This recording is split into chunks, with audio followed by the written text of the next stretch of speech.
The Road to Autonomy is presented by the Road to Autonomy Index. The Road to Autonomy Index is a rules-based equity benchmark index that measures the performance of a basket of global companies that are involved in the development and commercialization of autonomy. Institutional investors and fund managers are watching megatrends that are shaping investment opportunities today. These megatrends are creating thematic investment ideas and opportunities for forward-thinking investors. We believe that one of the biggest megatrends today is autonomy. That's why we created the Road to Autonomy Index, the world's first and only pure-play index to track the thematic investment opportunity in autonomy. Follow the Road to Autonomy Index on your favorite finance app by simply typing in the ticker Autonomy. To learn more about the Road to Autonomy Index, visit roadtoautonomy.com/index.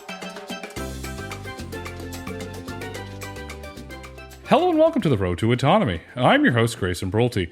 On today's episode, we're absolutely honored to welcome Shannon Nash, Chief Financial Officer, Wing, an alphabet company. Shannon, welcome to the podcast. Thank you for having me. Looking forward to the discussion.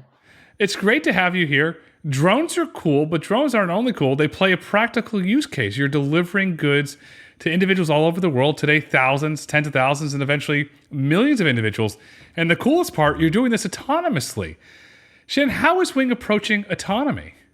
Yeah, let me take a step back because I want to make sure your listeners understand that drone delivery is real. I mean, I'm very popular at the family get-togethers when they say, what is this drone delivery thing? Does it really happen? I think they envision that there's somebody with the joystick, like looking around and making sure that the drone is landing. And I have to explain to them that is not how this works. The drone is autonomous.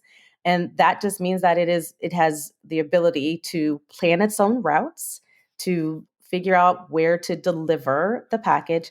Using AI, we use something called semantic segmentation. And that just means that if the drone comes to your backyard or your front yard and it sees something obstructing where it was going to lower the package, it has the ability through AI to pick another safe place to lower the package. And that's important because the other thing people think is that the drone is flying is going to like land in their backyard or on their roof or something like that. And the drone is still hovering and is lowering the package to the ground. It unclips itself, so you don't have to do anything.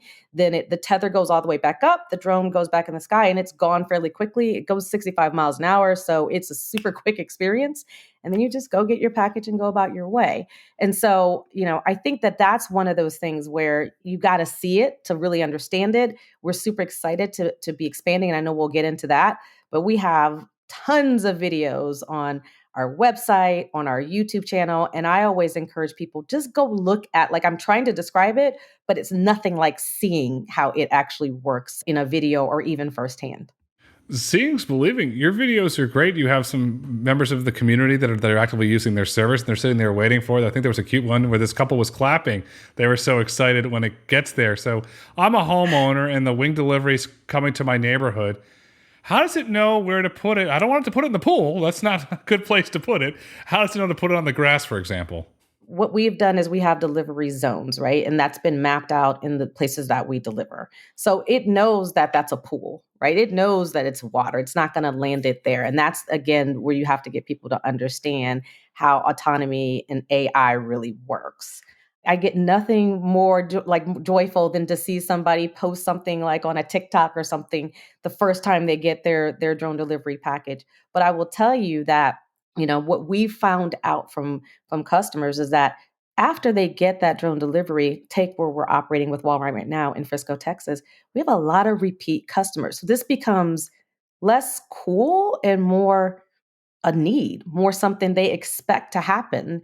We have this really amazing couple. They're in their 80s. They're called their names are the Sensemeyers, and they won a world record for the most drone deliveries. And we're talking over 1,000 drone deliveries. And it's things like food from their favorite restaurant. They really like muffins. So they ordered a lot of muffins. Orange juice was popular. And again, this is a couple, it's not the cool factor for them. This is a need. One of them doesn't even drive anymore. The other one drives, but that one that drives, the one that doesn't drive doesn't want him driving. So this solved an issue for them, quite frankly. But the thing that got me was the thing that they ordered the most was almost 100 boxes of Girl Scout cookies. Now that's a need, right? you need 100 boxes of Girl Scout cookies. And so over time, that was like a popular delivery for them. And so this is one of those things where I think the cool factor might be what gets you into ordering, but then it becomes something that you need certain things fast. I know for me personally, there's something I need fast every day. And what we've seen over the last, really 4+ years, because we've been operating in Australia for a while as well as in Europe, in Finland, and now we're in Ireland. There's something people really do want fast, and they order, if they can, every day. I should ask you, can you guess what that is? Coffee. I can't wake up without it. It's got to be, right? It's 100% coffee. That's exactly what it is. And this is coffee is coming to you fast. Actually, like my car to get this coffee probably took me about 10 minutes. On average, we're seeing in our partnership with Walmart that the actual delivery time from when the drone gets it to delivers it to you is about 5 minutes. So, I mean, it's hot. It's hot. It's not spilling. And we've got great videos again that show whether it's eggs or like beverages, like people do worry about it being tousled around. It's not built to do that. And I think once people realize that, then it becomes a need, not a cool thing to do. It's a need. It's a value enhancement of your life. If you look at the Sensemeyers, look at the value it's enhancing them. If they need something for dinner, you can have it there, say 5, 10, 15 minutes. On the coffee front, how does the coffee not spill? Because when I in my car and you put it in the middle, sometimes you hit a bumpy road or you go over a speed bump. The coffee spills out. And I think you said something really good. The drones are in the air. The air is vast. There's no bumps that you're doing in the air. I think that's actually something good to point out to people. People were like, "Oh, well, is there traffic in the air?" No, that's not how that works. It's vast, as our CEO likes to say. So I think it's really seeing is believing. I can describe it to you, but those videos really show you like how it works. Are your drones able today, from FAA approval, able to operate outside of line of sight? Yes. So, I'm glad you brought that up. And that's also another question that you get at the picnics and the like, because people, again, think that there's somebody walking around with a little joystick. So we have approval from the FAA to fly what's called beyond visual line of sight, which it sounds like, what I'm saying, like beyond what you can see. And that's super important on our pathway to reach more customers, right? And the ability to scale our operations and deliver to more people. Right now, in our partnership in the Dallas Fort Worth area with Walmart, we're able to go 6 miles from the location of the Walmart, to the customer's home. We are in 2 sites in the Dallas Fort Worth area, Frisco, Texas, and Louisville. And that allows us right now to reach over 60,000 homes, right? In the future, and we've announced this at CES, that we are expanding. Walmart announced it on the main stage. It was a great day that we're expanding with them to more locations in 2024. And, look, the DFW area is a great area to really expand our services. Walmart will be able to reach up to 75% of the DFW area with drone delivery service. That's what we're really working hard on every day to be able to do that. So more to come in terms of the 2024 future. And then beyond that, the goal is to continue to keep scaling and being able to get more of drone delivery services to the public. Walmart, first of all, it's a great company. It's not just a great American company. It's a great company, period. We had the announcement recently on the earnings call that Walmart's going to add another additional 150 supercenters, the big ones, which is really impressive. One of the most forward-leaning companies on all things autonomy. They have the partnership with Gatik that's scaling very well. They just recently hired James Reed to run a division there. We know what he's working on, and it's going to be really special. So Walmart is all in on autonomy. So you have a great partner that's going to allow Wing to scale. Walmart does have a global presence, not just in the United States. So perhaps in the future, you could scale globally with Walmart. Is autonomy one of the keys to scaling Wing?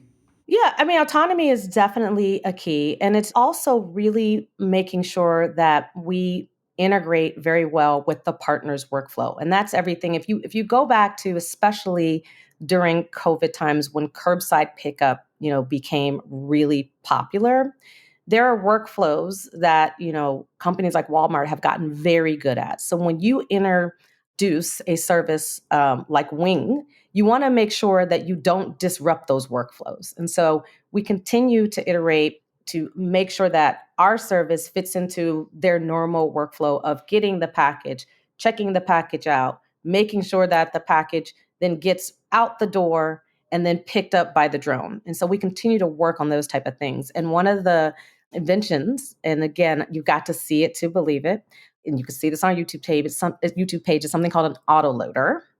And basically, what it does, it takes up basically the space of like a one parking space. So if I'm the person that's going to pick up, I ordered some over the counter aspirin or Tylenol or something like that, and a cookie. People put together all kinds of things in these packages, right? Somebody will go and pick and pack that. They will bring it out the door. Now, what does take time is if you are just going to like a curbside delivery of someone's car or something like that, you may have to wait. You've got to hand off the package. That's all like time, right? To make that all work. With an autoloader, the person just takes it, loads it on this machine called an autoloader. And by the way, this machine does not need electricity or anything. So it's a mechanical piece of equipment. And it loads the package, and then the person goes back about their way back into the store to do the next delivery. The drone then comes over, and whether that takes a minute, 2 minutes, 30 seconds, it doesn't matter to the person that picked the package because they've already left and they can go handle another customer. The drone picks up the package from the autoloader and flies off its way to go and make that delivery. Those are the type of efficiency things we're working on to fit into our partners' workflows. So it's better for us, it's better for the partner, and ultimately it's better for the end customer. And I see us continuing as we scale to iterate on those things that help us, of course, with getting our service to be more streamlined, to be more efficient. And that results in even, cost efficiencies, which helps everybody. When you unlock cost efficiencies, you unlock scalability, because then Walmart rolling back prices, the model can continue. It goes hand in hand. Yep. You have the auto loader. What other infrastructure is needed? Perhaps there's not a Walmart that you're operating that doesn't have an auto loader. Do you put in, it's called infrastructure 1.0 to start to work your way up to the auto loader? So a couple of things. The infrastructure needed is just really small. If you go to right now to Frisco, Texas, you'll see several parking spaces with the fenced-in area. You'll see our drones living there. There's things like a generator, things like that. But it's not a huge amount of space that's needed for us to operate from, a Walmart location. And pretty much you're going to see as we expand that replicated over and over again. So that's kind of the goal to scale, is to make it very seamless, to obviously kind of repeat, rinse, repeat, that type of setup. And that means you can get these things set up in terms of the infrastructure needed fairly quickly. And I think that's also an advantage to our service and to a service like this. It's really great if you think about it from a customer's perspective or a Walmart employee perspective. Perhaps you order something for pickup, so curbside pickup. Walmart has that a lot of their stores across the country. Instead of going to the curbside, they go to the wing and then they load it and they go back and get the next package. Is that all in a controlled environment so that employee can go back and forth with relative ease and it's not going to interact with the public from a safety perspective? Yeah, that's already happening, quite frankly. That's why again, it was really important for us to design a workflow that really is part of what's already happening. For curbside delivery right now, Walmart is already doing that. That workflow already happens. I'm not sure if the general public, if you actually went to a store, you would even really notice the people who are doing the picking and the packing, then they're going to a place to pack it and walk out. I'm not sure how many people even know that that's happening, but it's literally happening every day across the country. So we're just part of that same workflow. Doesn't change just because it's a drone that's delivering it. It's efficiency that's scaling. We complete over 350,000 deliveries to communities across 3 continents to date. That's impressive. From a business perspective, how did you accomplish that? Did you have to go get a lot of partnerships, or how did you accomplish that? Well, a couple of things I would say. We first started in the U.S. in a place called Christiansburg, Virginia, which is very close to Virginia Tech. And so that's probably more of a rural community. And we really spend a lot of time when we go into these communities first understanding the community, understanding the needs of the community, talking to various groups in the community. What works in Christiansburg may not work in a town in Australia, may not work in a town in, we had started in Finland. We're just starting to build out our delivery service in Ireland. And that service is through a partnership with a company called Appian. And that will be medical deliveries between hospitals and and medical groups. And I'll tell you, like, for example, when we went to the community in Ireland with that use case, we, for example, went to the autistic community and spent some time talking to that community about the drone. Noise is actually a particular thing that could be very disruptive and impactful to someone with autism. I know because I have a 25-year-old son who has autism. And so I was really proud of how much time and we continue to spend in all the communities that we operate in. So I think that's a big key to how you roll out the service and a big differentiator about, really what our service is all about. When I think about what we're doing in Dallas Fort Worth area, we've gone to, Texas is the home of Friday Night Lights. Everybody knows that. So we started going to high school football games, partnering with local organizations there, having a little booth where people can come and hold the drone. The drone weighs mostly made of styrofoam, weighs less than 11 pounds. People taking selfies, really getting the community engaged about what this is, what the service is, but to also understand, when you hear drones, I think you have one vision, and this is not the vision that they had. And so we will continue as we expand to do that community outreach, and really that community partnership is what I would call is very important to how we operate. Community partnerships are key. Years ago, I was the co-chair of the Atomic Vehicle Task Force Study Beverly Hills, and that was our number one to outreach. We went to the senior citizens. How would you use this technology? The hotels and all those stakeholders in the community, you're starting to learn about that. And I'm a golfer, and you mentioned Ireland, so I have to go down a rabbit hole with you.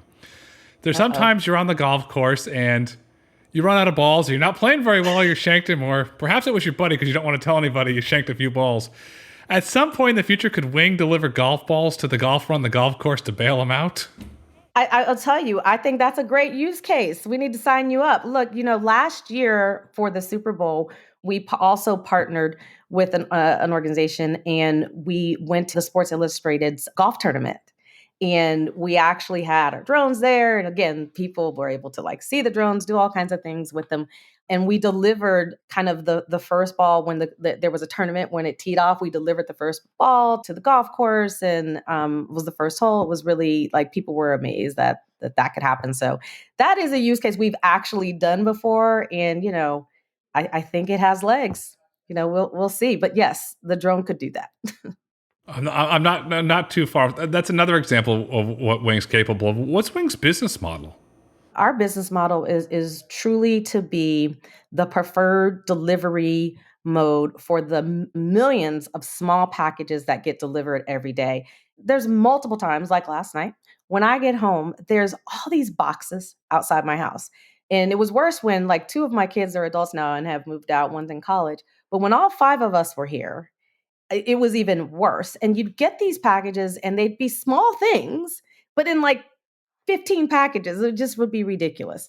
And so when you think about what it took to get that package to me in a, 3,000 pound truck, in the time it took, right, for it to get to me, we think that we have a solution for those small packages. And right now we're talking about, our payload is under 3 pounds.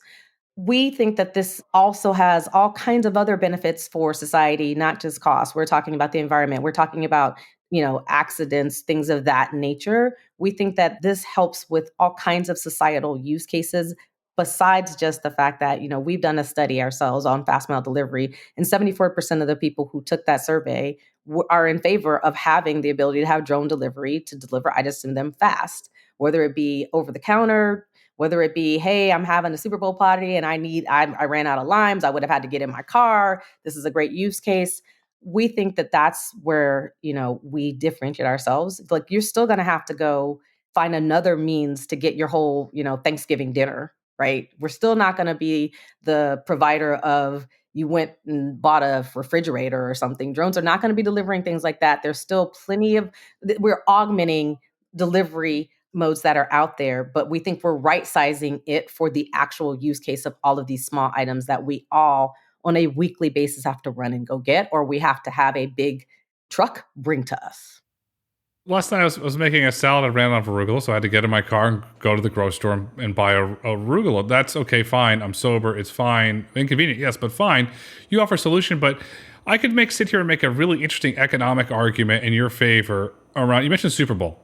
So somebody's parties, they drink at the Super Bowl, they do this, then they get in the car and God forbid something bad happens. They get into a traffic crash. You eliminate the potential ability to eliminate that, and then you have a positive economic on the U.S. economy because look at the percentage of the GDP is healthcare. And we spent $78 billion in car crashes and fatalities last year. If you can even move that by 0.1, 0.2, 0.3%, you're having a positive economic impact on the economy, and you're saving lives, which is really positive. As Wings scales, you got a lot of potential here. How are the economics going to change? I think the reality is with scaling, you are really trying to, and what I think I alluded to before, scaling breeds efficiencies. Efficiencies bring lots of unlocks, including cost unlocks. If you have a dollar of, let's just do easy math. You have a dollar of revenue and you're starting off with the cost to make that revenue is $2. Well, when you scale, that $2 goes down and down and down. And then hopefully it goes down to under the dollar. And then hopefully it goes down to significantly being like a couple, in the tens of cents. And then you are able to actually have a margin that makes that business really not only plausible, but something that is here to stay and it expands even more. And so scaling is really the goal for not just Wing, for the entire industry. I think there's a lot to be said for the fact that this is an industry that we're calling this, for example, the year of drone delivery. And so we're super excited about what we think is happening right now, where people are realizing that this is not a fad, right? That this is something that actually, not only makes sense for all the reasons that you articulated, but there is also a true business behind it that can be sustained. There's a business, and now you're getting into the fun network effects. You're building something called the Wing Delivery Network. What role is that going to play as that scales? I think that's super important that it scales. If you think about it, compare it to like the rideshare networks out there, Lyft, Uber, et cetera. When you and I order a rideshare vehicle to come pick us up, it's not like it's sitting in the parking lot somewhere around the corner from our house. It comes and picks us up, it drops us off, and then it goes back to that same parking lot, right? Rideshare is meant to be that it actually, the closest car to you that can take you and take you to where you're going, picks you up, then it drops you off, then wherever it is, whether you were 10 miles from your house or 40 miles from your house, it like figures out the next ride that it needs to take. Very similar to that, we will have nests throughout an entire metro area. So the drone leaves from location A, it goes to Shannon's house and drops it off. It doesn't go back to where it started. It goes to literally the nearest nest to wherever it is, recharges, and it picks up the next kind of mission to go make that delivery. And I think we have a really good graphic on our website where it shows how the drones are going from like a rideshare from place to place to place in the most efficient manner possible. That gets fascinating. So if perhaps it's a delivery from Walmart and then somebody needs, I don't know, they need something for their house from Ace Hardware for perhaps they're doing a home improvement project. They need caulk or something. Okay, well, that same drone can get it. That gets really interesting. Today, Wing's capable of delivering 1,000 packages a day. When you get the Wing delivery network going up, are we starting to multiply that by 10, by 20, by 30? Is that where we're going to go? Yeah, I think that the more houses that you can serve, right? The multiplication starts to happen, and whether that curve goes 2 times, 3 times, 4 times, it's going to go up. Like that's the point of why you do this, because you can serve more places. How do the economics of Wing delivery compare to traditional ground delivery? We believe that when you take out the cost of, like I said, for small packages, the cost of the big truck that's making the delivery and things like that, you're able to improve your costs, which improves your margins. And so we believe that's right sizing the delivery for what it is that you're delivering. And on that, I think that only makes sense. So in terms of the comparisons to typical delivery modes, we think that, through drone delivery, it's going to be less expensive, it's going to be faster, it's going to be better for the environment, like check, check, check. It's a win. When the drones are up in the air and they're operational right now, you said the 6 miles. Are there any, obviously you have the FAA restrictions, we all respect that from the airspace, but outside of FAA airspace restrictions, are there any restrictions of where the drone can fly? Well, so a couple of things. I mean, you're not gonna there are definitely and regulators give you the ability to where you can kind of fly in terms of the airspace. So what you're not doing is like having the drone deliver right next to a busy airport, right? That's not how it works. And so I think that once people kind of understand that there's airspace, there's something we call detect and avoid to make sure that you're making sure that the drone is avoiding, and not conflicting with other things that are flying. And again, where there are other drones up there in the air. I think that's the safety case that we work on constantly. And, that's what's really exciting about how the airspace is opening up. We've been flying, for example, in Australia for quite a while, since 2019, and really iterating on, that safety case and making sure that the airspace, and that's what our what we call our pilots are looking at. They're actually looking at the airspace itself and making sure that that is safe. And I think that this has just gotten better and better. So as an industry, the hope is that we continue to collaborate and iterate and work with the regulators. And the FAA really works with giving a set of safety standards that we all can build to, because it's only better for the entire industry, and it only helps us all scale. And then what it does on the backside, it builds public trust. The public trust it. So they're Yeah. getting their products. They know it's safe. They know it's going to get there on time. I'm really curious from an operational perspective. You mentioned that the wings go to different nests throughout the day. Do they touch down charge, or what is the time that the wings can be in operation? Yeah, and to clarify, that's when we have the wing delivery network actually up and operating. Again, right now in the DFW area, we're in two locations, but in that future state, the drone would be able to go to the nearest, nest, as we call them, and it can recharge itself and be ready for the next mission. There's a charging pad that it sits on. Yeah. It's autonomous. It ties into the whole team, and it's unlocking what you love as CFO efficiency, because then you can unlock nice healthy margins. So today, 6 pound payload. In the future, as the technology improves, it advances, will you go to larger payloads? So the payload right now is just under 3 pounds. Okay. It's not six, but we have announced recently that we are working on what we're calling today the big box plane, and that will be our 5 payload plane. Wow. So is that more of a, so perhaps they want hamburgers delivered, or more, what do you see being delivered there? Well, a couple things. So we had announced that we have a aircraft library last year that showed just different variations of planes and use cases.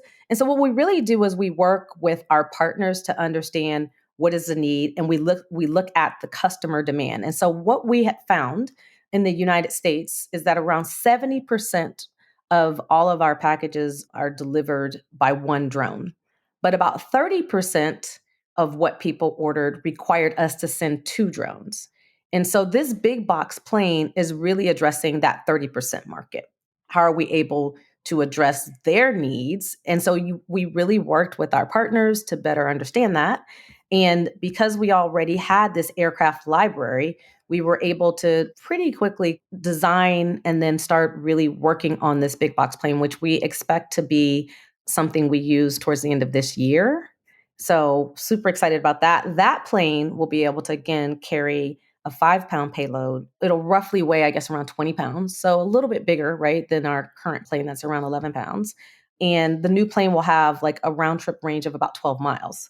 So pretty excited about that. It'll still go 65 miles an hour though, which is what, our current planes go. So these are the type of things that as we work with partners, as consumer demand changes, we feel that we've got this library that allows us to adapt with that and come up with a solution that meets the needs of the partner and their customers. Will the big box drone roll out in every market you're operating in, or will you start in select markets and slowly roll it out to all the markets where you operate? Yeah, I think that like with anything else, we will start it out in certain places, and we will really look to get good customer feedback and things of that nature. But ultimately, the goal, just like with our planes right now, is to get it in everywhere we fly. In America, you're in the DFW region. Why did you start with the DFW region? Yeah, so DFW is just a great location in terms of you have to look at when you go into a market. do you have a partner that's willing to be in that market with you? And B, or A dot point one or something like that, because very closely related, is do you have a community and a customer base that supports having drone delivery? And so when you did the a kind of like stacking of all the things on your scorecard, DFW came up as a really top and great market for us to enter into in terms of being in a less rural market, so being in a more urban environment. And what we found, again, we've done our own kind of fast mile survey, and we really went out there and talked to the community, and 74% of that community came back with favorable results on wanting drone delivery and would use drone delivery for their fast mile deliveries. I know a lot of the folks at Hillwood and Mr. Pro's team in that area. You did your homework. You clearly understood the market. Had Uber Elevate, Bell. There was all these different experiments that the Hillwood team would do. So you chose the right market, and thank you for doing things right and introducing a new technology in the right way by building public trust. Because once you have the base of trust, then you can start expanding. And my little pitch is come to Florida. We'd love to welcome you down here in Florida. We have lots of Walmarts, so you have your customer. Yeah, you do. You do. You do. You do. And you have the thing about, again, a place like that is you have a lot of planned communities and places like that, again, I think drone delivery works really well in those type of environments. So you never know. And you got a lot of swampland you can fly over. The alligators can't jump that high, so we're okay. They cannot. Shannon, in your opinion, what is the future of Wing? I'm so excited. I'm so glad you asked that question because I'm so excited about the future. I tell this to anybody that listens that demand for drone delivery is real. This is real. Delivering just again the two locations we are in the DFW area has really made that clear with Walmart that the Walmart customers have embraced and are using drone delivery. We're seeing people that do 2 days a week, 3 days a week of orders with us. I think the other thing is I alluded to before, we really wanted to do that study, which we call the fast mile delivery study, to really understand what that market wants. And we saw both just through our service, but both through the survey that, the top things that people use this for, last minute items. And then people were specifically during the holidays using it for last minute gifts, which was something that, I personally experienced because I was late to a holiday party, and I remembered I had to stop to get something for the party, and that even made me more late. And if I had had the ability to just, order via drone, I probably would have been on time, or I wouldn't have been as late. I'll put it that way. And so we were seeing that was a use case for a lot of people during football, especially during the playoffs. We saw a huge uptick on things like chips, lime, things of that nature. So I was like, oh, these people are making guacamole. Like, brilliant. And of course, when you make guacamole, you always forget something, it seems like. So, I think the future is us just continuing to be able to offer that to more and more people, starting with our expansion with Walmart and DFW. We're scaling, and we have embraced this because we believe 2024 is the year of drone delivery. So more to come, but I think this is the year. I'm excited when you make stuff public. We'd love to have you back. And how cool would it be? You're on your way to the birthday party. Oh, I forgot the gift. And then you pull out the Wing app and you have the gift delivered to the party. Look what I got for you. Special delivery. That makes that gift that much cooler. It's done. I like to tell my family and friends, like I was a person that grew up watching the Jetsons and literally daydreaming about, oh, I wish that was real. Oh, I wish that could happen. And so many things. The fact that you and I are doing this now, remember, Spacely used to do like with his boss, like the George and his boss Spacely used to do this. And back then that seemed so far-fetched that you would be able to do like video conferencing. But they had drones on the Jetsons as well. And so this to me has just been like a dream come true to be able to work at a company that as a very little kid, I dreamed about, could this even be real? Well, it's real. And we are working hard every day to bring this to more and more people. It's real, it's scaling, and most importantly, it's a business. And the more you scale, the better the economics are going to get. Shannon, as we look to wrap up this insightful conversation, what would you like our listeners to take away with them today? I would love for your listeners to go look on the site, look at the YouTubes, look at the TikToks. There's a lot of customer generated TikToks, and really look at people using drone delivery on a day-to-day basis and how they're using it. I think the more that this becomes normalized for people, this helps the scaling that you alluded to.